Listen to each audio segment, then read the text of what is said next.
We're back. You know how Steppin, Marcus J. We are indeed back for the final segment of the night. This segment we like to call the Rants and the Closings. Before we get into that, I do want to go ahead and take a moment to thank everybody that hung in there with us. We are probably going to go over about 5 minutes on the show tonight. Time is 8:55 on the East Coast. We appreciate everybody hanging in there. We will probably be live until about 9:05, so please stay with us. We want to get through everybody's rants and make sure everybody has clear time to say whatever it is that they got on their heart that they want to share. Before we go, I want to go ahead and take this opportunity to thank everybody that's been with us tonight. GlobalScaleRadio.net. Once again, as we say every single week, we are indeed the highest rated show on GlobalScaleRadio.net, and that is in large part due to you folks that come and listen to us here every single week on Ain't No Half Steppin' with Marcus J on GlobalScaleRadio.net. So we appreciate the love.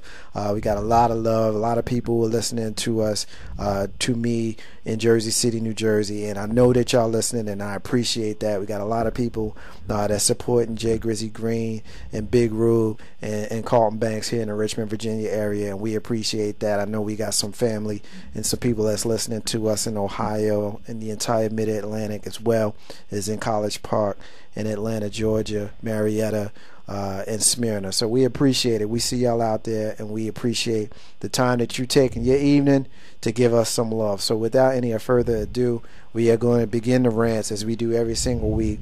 And then we're back this week with this gentleman doing his rant. He wasn't here with us last week, but we're definitely glad to have him back because every single week he hits us with something that just breaks us down. It hits us over the head. But basically what it really does to us, Carlton Banks, it really smashes us. Big Rube, right. Take it away, brother. It's Big Rube. Smash. Wow. You know, today as I drove into the studio, I'm on the interstate. Well, not really an interstate, but I'm on the parkway. And it's time to pay that toll. So, of course, just like normal, I get my money out, I get it ready. I get behind two cars. One car pays a toll, rolls through. Other car pays its toll, and somehow or another, they miss putting all their money in the big toll bucket.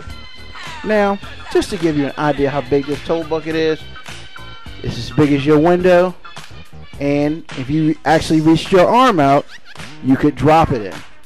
Somehow, this young lady could not get 70 cents in the toll bucket. I guess she got about 60 or 65, and there's a nickel that fell. Really? You missed the toll bucket.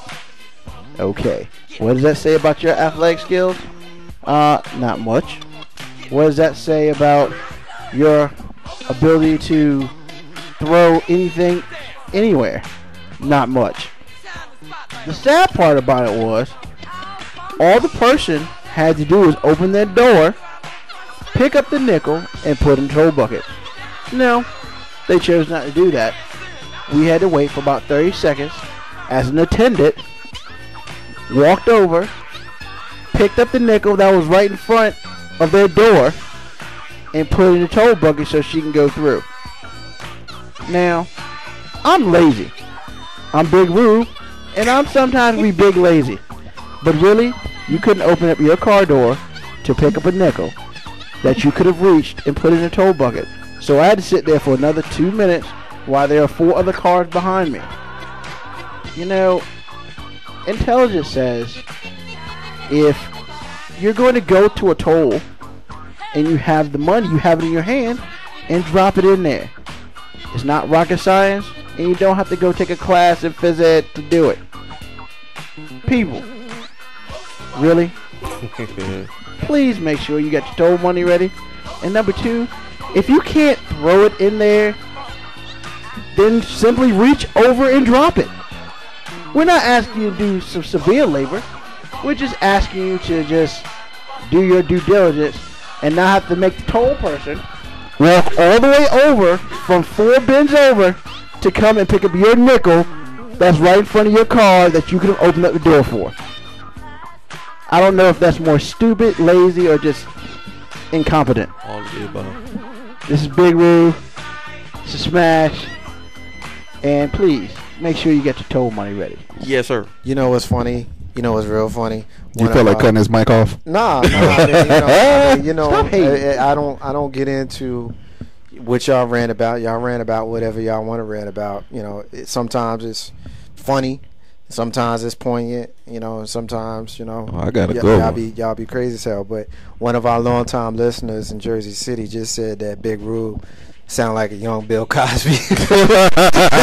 Yeah, he got the sweat. He be having the sweaters on and all that. It is what it is. So thank you for listening, Herman. I appreciate it. Big up. We got Jay Grizzy Green that's gonna hit us with Grizzy's gripes. Oh yeah, Grizzy's gripes. Yo, this is something I came up with. Thank you, Marcus J. Thank you, A. Don't Have Steppin crew for having me in here again. It's always fun and a pleasure. Kind of a riff off of David Letterman. If folks out in the audience ever watch him, he does the top 10 things of the week or top 10 things for that particular show. I got something I want to get off my chest. The top 10 things that happen when your wife or significant other uses your car. Alright? Yeah, uses your car. Number 10. I wish I had a drum roll for this, Marcus J, but that's alright. Number 10. The rear window is turned facing you as a mirror for makeup. Alright? Don't do that. Number 9. The gas tank is empty. Payback for drinking all the Kool-Aid and putting it back in the fridge when you had that squig left in there. Number 8. A bill you paid is on the floor mat with a cutoff notice. Number 7. The steering wheel is turned 180 degrees like it's been driven in reverse all day. Number 6. The triple-dometer has a login in the glove compartment because she think you creeping. Number 5. All the settings on the radios have been changed. Number 4. What happened to that thing I left in the overhead visor? Y'all ain't never had that happen before? Dude, yes. Number 4. Number 3. The oil light says help. Number 2. Why is there makeup on the seat of my pants? And number 1, the number 1 thing that happens when you let your wife or significant other use your car, groceries are still in the trunk from last week. That's Grizzly's gripes. That's Grizzly's gripes. Dude, I'm with you on that last one. Yes, sir. Every I'll tell you after the show. Nah, you can't share it. You can't share it, man. I said after the show. After the show. Yeah, That's what it is. After the show. It's not unusual. Carlton Banks, what you got, brother? It's really getting hot and warm out here. My AC is on the whole damn night and day right now. It's gonna be hot as a sneezes this summer. But you know what? What I really feel bad for is the kids. My son's bedtime is 8:30. And he's looking at me. What time's your bedtime? Anyway, he's looking at me and like, Daddy, it's still sunlight outside. Why am I going to bed now? I'm like, dude, it's 8:30. But Dad, it's still sunlight outside. I ain't got nothing to do with that sun. I'm just telling you what time it is. I think he must be thinking that I'm pushing the clock up, forward, and everything. It's just like, dude, I'm not doing that. I'm sorry. It's not my fault. The sun is down. It's going down. But Dad, is there sunlight outside? Son, look, just go to bed. Just go to bed. He ain't going through daylight savings time yet. Man, he hasn't understood it yet. They just learning clocks and time, and I'm just like, dude, work with Daddy. Daddy's trying to work with you. I understand your issue. I really do. I want to leave you out there till the lights go off, till the sun goes down, the lights come on. But 8:30 is 8:30. I need you to go to bed. That's my little issue for this weekend. I love you, Christian. Really, Daddy does. But don't be giving me a hard time when it's still stop asking all them questions. Light outside and asking all them questions. That's what they do, though. I ain't mad at them. I'm going to go ahead and end the show. In my moment, the Marcus's unrelated rant. I want to thank everybody for being here. Thanks for Mama J for coming through with Daddy. Thank Jay Grizzy Green for being here with us. And of course, I want to thank special thanks to my regular co-host Big Rube, Carlton Banks, for always holding me down. Big Rube always gives me a reason to have high blood pressure, and Carlton Banks always helps me to bring it down. I typically end every rant I do by proclaiming that it had nothing to do with what we were talking about. Every once in a while I feel compelled to rant about something that we in fact did talk about. Today is one of those days. On Friday, May 25th, 2012 was this year's National Missing Children's Day. Longtime listeners know that missing children is something that I'm very passionate about. Friday, May 25th, 2012 was also the 33rd anniversary of the disappearance of 6-year-old Aint Pates of New York City. Aint was about my age, growing up less than 5 miles from where I grew up. And when he went missing, parents all over the tri-state area began to reevaluate the oversight they gave their children. Latchkey kids such as myself began to have older siblings or a neighbor walk them to and from the bus stop instead of being allowed to travel alone because the boogeyman who snatched little Aint was still out there, and his presence was felt across the river in Jersey City as it would be 850 miles away in Atlanta, Georgia. Wayne Williams. As history has guided us through the last 30 years, that name has become less and less familiar. But in the summer of 1981, most of us knew that name. That's the name of the 23-year-old black man who was convicted and sentenced to consecutive life sentences for 2 murders. 2 of the estimated 31 murders of black children in Atlanta from 1979 to 1981.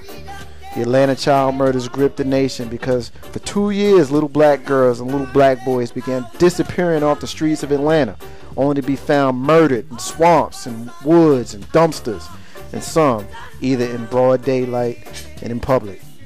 As previously stated, Wayne Williams was convicted in the murders of the final 2 victims, 22-year-old Jimmy Ray Payne and 27-year-old Nathaniel Cater, both adults.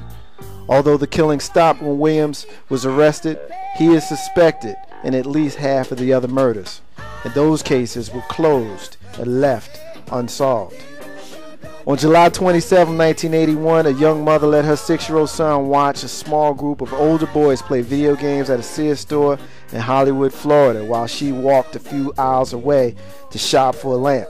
When she returned to the video game section about 7 minutes later, her son and the group of boys were gone. There are claims that the security guard in the area threw the children out of the store for bickering over the video games. Her son's name, of course, was Adam Walsh. About 2 weeks later, Adam's severed head was found in a ravine. The rest of his remains were never recovered. All these stories made national news while I was growing up and deeply affected me. As a boy, I could not imagine the horror these children must have felt being separated from their mommies and their daddies. Why would someone want to hurt them? Those children were me. I was a latchkey kid like Aint. I was allowed to go to the store and play outside like the kids in Atlanta. And I sometimes was left alone in the store for a moment, just like Adam. That could have been me. That could have been any one of us in this room, Jay Grizzy, Green, Big Rube, or Carlton Banks, or myself. As the parent of a child in that age group who sits 2 feet away from me, it infuriates me that we have people on the prey for children and harm them and take their innocence or even kill them. So I swore one day I'd do something. Every week on this show, we profile a missing child. I personally have written to news stations about children that have come on my radar. I have called them and asked them to profile our children. I reach out to people who I know live in the areas where there are known open missing children cases. Sometimes, like Elizabeth Smart, there's a happy ending and they come home. But too often these babies don't come home. There's something I am passionate about here, and I hope my passion will influence some of you, our listeners, to do something as well. That's the Marcus's unrelated rant that has somewhat something to do with what we talked about here tonight. It's the end of the show. I'm going to end it there. Follow us next week. Ain't no half stepping with Marcus J. I want to say peace to all the stars and squares, and in the abundance of water, the fool is thirsty. Those are the words of Bob Marley. Ain't no half stepping. Marcus J. We'll be back next week. Peace!